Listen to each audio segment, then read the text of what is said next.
कई दिनों से मूसलाधार बारिश हो रही थी। जमीन डूब चुकी थी और अब पानी पेड़ों के घोंसलों तक पहुंचने लगा था। अरे भाई मिट्ठू, ऊपर देखो, पानी तो हमारे घोंसलों को छूने वाला है।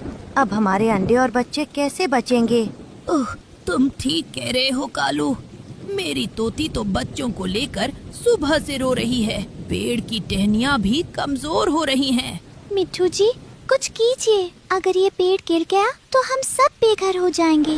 हमारी सालों की मेहनत पानी में बह जाएगी।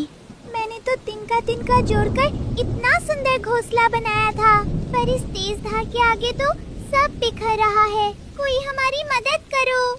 उसी पेड़ की सबसे निचली डाल पर रानो चिड़िया बैठी थी। वो स्वभाव से बहुत शांत, समझदार और हमेशा दूसरों की मदद करने वाली थी। जमीन पर रहने वाला उसका दोस्त चीकू चूहा भी बार के डर से पेड़ पर चढ़ आया था। रानो दीदी, नीचे तो पैर रखने की भी जगह नहीं बची। पूरा जंगल समंदर बन गया है। हम सब आज डूब जाएंगे क्या? घबराओ मत चीकू, जब तक हिम्मत है तब तक कोई न कोई रास्ता जरूर निकलेगा। तुम सब यही रुको, मैं ऊपर जाकर देखती हूँ कि बारिश का जोर कहाँ कम है। रानो चिड़िया ने अपने छोटे छोटे पंख फैलाए और तेज बारिश के बीच ऊपर की ओर उड़ने लगी। काले और घने बादल इतने नीचे आ गए थे कि मानो पेड़ की चोटी को छू रहे हों। तभी रानो को बादलों के बीच एक अनोखी चमक दिखाई दी। वो और नजदीक गई तो उसकी आंखें फटी की फटी रह गईं। वहाँ एक सुंदर बादल परी बैठी रो रही थी। प्रणाम परी जी, आप इस तूफान में यहाँ अकेली क्यों रो रही हैं? और आपके हाथ में ये चमकीली छड़ी कैसी है? ओह नन्ही चिड़िया, मैं बादलों की परी हूँ। नीचे जंगल का ये हाल देखकर मेरा दिल रो रहा है। मैं इस बारिश को रोकना चाहती हूँ, लेकिन दुष्ट तूफानी हवाओं ने मेरी जादुई छड़ी की शक्ति को बांध दिया है। मैं बेबस हूँ। परी जी, हमारे घर डूब रहे हैं। मेरे दोस्त, छोटे छोटे बच्चे सब मुसीबत में हैं। क्या इस छड़ी से किसी भी तरह हमारी जान नहीं बच सकती? कृपया कुछ कीजिए।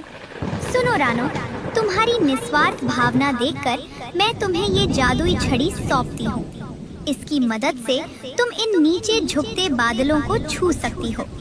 ये बादल आम बादल नहीं हैं, ये जादुई हैं। इनसे तुम जो चाहो बना सकती हो। जादुई बादल? क्या मैं इनसे अपने दोस्तों के लिए नया घर बना सकती हूँ? हाँ, जब तुम इस छड़ी से बादलों को छुओगी तो वे रुई की तरह नर्म और वाटरप्रूफ हो जाएंगे। जाओ रानो, अपने जंगल को बचाओ। रानो छड़ी लेकर तुरंत नीचे आई। उसने सूखी लकड़ियाँ इकट्ठा करने के बजाय सीधे बादलों की तरफ उड़ान भरी।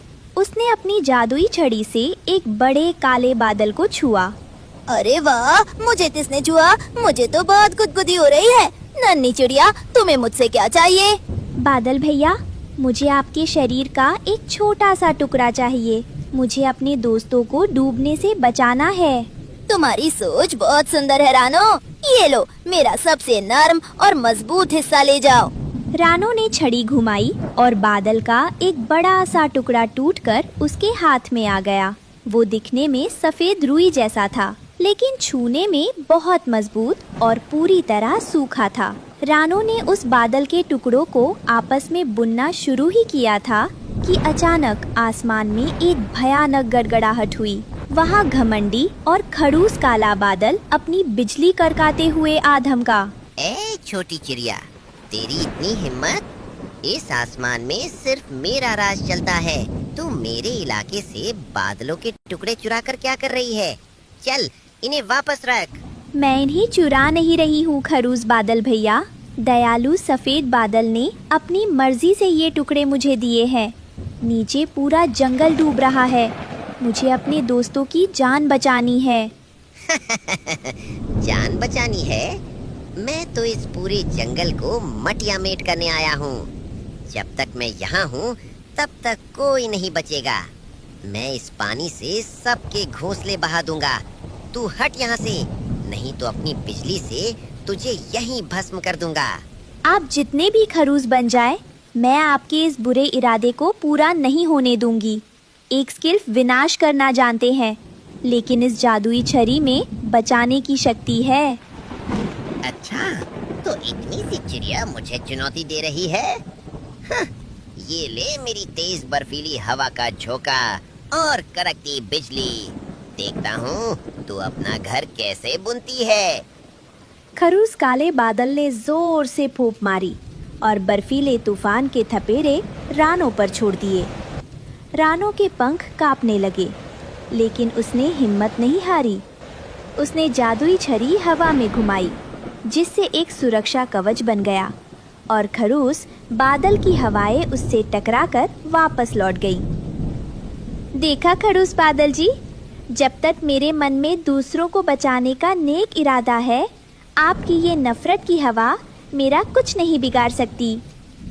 रानो ने खड़ूस बादल के गुस्से की परवाह किए बिना तेजी से बादलों को आपस में बुनना शुरू कर दिया। रानो ने देखते ही देखते बादलों को बुनकर एक बहुत बड़ा, सुंदर और बुदबुदा बादल घर बना दिया। वो घर पानी की बूंदों को अपने अंदर आने ही नहीं दे रहा था। अचानक एक बहुत बड़ा सैलाब आया। जिस पेड़ पर सारे पक्षी बैठे थे, उसकी जड़ें उखड़ने लगीं। बचाओ, हमारा पेड़ गिर रहा है। तोती, बच्चों को पकड़ो। दीदी, मैं तैर नहीं सकता, मुझे बचा लो।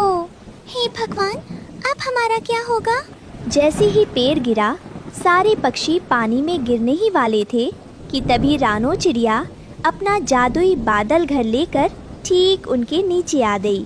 कोई मत डरो, सब लोग जल्दी से इस बादल घर के अंदर कूद जाओ।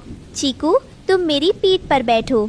एक एक करके कालू कौवा, मिट्ठू, तोती, उनके बच्चे और टुनटुनी चिड़िया सब उस बादल घर पर कूद गए। जैसे ही वे उस पर गिरे, उन्हें लगा जैसे वे किसी मखमली गद्दे पर आ गए हों। अरे, ये क्या है? हम पानी में डूब क्यों नहीं रहे? ये तो तैर रहा है। जैसे जैसे पानी का स्तर बढ़ रहा था, रानो का बनाया वो जादुई बादल घर पानी के ऊपर और हवा में तैरते हुए ऊपर उठता चला गया। पानी की एक बूंद भी उसके अंदर नहीं आ पा रही थी। अब सब सुरक्षित थे। बाहर तूफान गरज रहा था, लेकिन बादल घर के अंदर सब गर्म और सुरक्षित थे। रानो, मुझे माफ कर देना, मैंने तुम्हारे अनोखे विचार का मजाक उड़ाया था। अगर आज तुमने अपनी सूझबूझ से ये तैरता घर ना बनाया होता तो हम सब बह जाते। हाँ रानो, मुझे भी माफ कर दो। मैं खुद को बहुत चालाक समझता था, पर असली समझदारी और बड़प्पन तो तुम्हारे पास है। तुमने हमारे बुरे बर्ताव के बाद भी हमारी जान बचाई। दोस्तों, माफ़ी मत मांगिए। मुसीबत के समय अगर हम एक दूसरे के काम नहीं आएंगे तो हमारी दोस्ती का क्या फ़ायदा।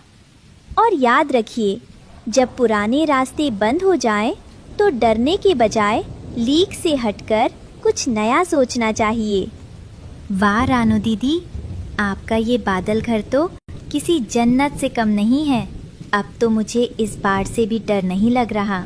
सारे पक्षी रानो की दयालुता और उसकी रचनात्मक सोच की तारीफ करने लगे। उस दिन सबने सीखा कि कठिन समय में हिम्मत न हारना और दूसरों की भलाई के लिए सोचना ही सबसे बड़ी ताकत है। बादलों के उस तैरते घर में अब पूरा पक्षी परिवार सुरक्षित था और नीचे बहता पानी भी उनका कुछ नहीं बिगाड़ पा रहा था।